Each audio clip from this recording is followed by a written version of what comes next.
anatupatia sisi kama Wakristo, lakini zaidi ni ahadi ambayo Mungu anatupatia sisi kama tunaomwamini.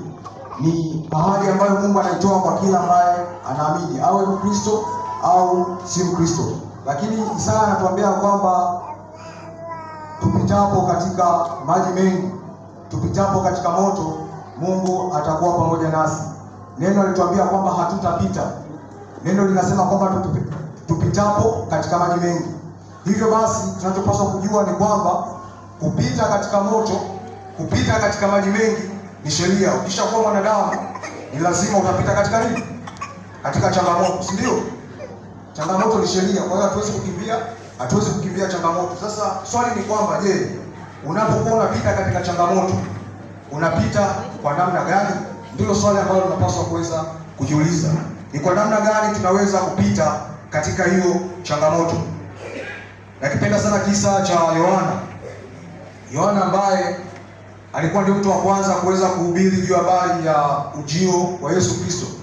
Alikuwa mtu wa kwanza kuandaa watu kumwamini juu ya habari ya ujio wa Masihi ambaye alikuja kwa ajili ya kukomboa ulimwengu.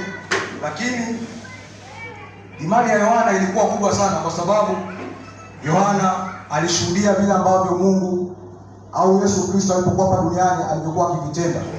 Kwa namna nyingine tunaweza tukasema kwamba imani yake ilikuwa kubwa kwa sababu alikuwa katika comfort zone.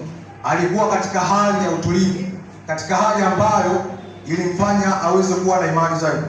Lakini kisa chake kinatuambia kwamba ulifika wakati ambapo imani yake ilipaswa kuweza kujaribiwa na akaweza kutupwa gerezani.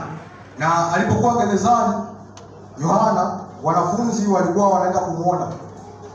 Kisoma katika kitabu cha Tumaini la Vizazi Vyote, anasema kwamba moja kati ya sababu ambayo ilimfanya Yohana aweze kuwa na mashaka na huzuni ilisababishwa na wanafunzi ambao walienda kumuona Yesu, walienda kumuona Yohana, lakini mwisho wa siku wakaweza kumtia huzuni zaidi na hatimaye akaweza kuwa na mashaka.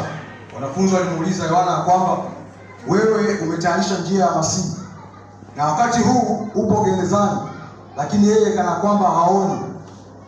Kwa hiyo Yohana kupitia yale maneno aliweza kuingiwa na mashaka na imani yake ikawa na mashaka.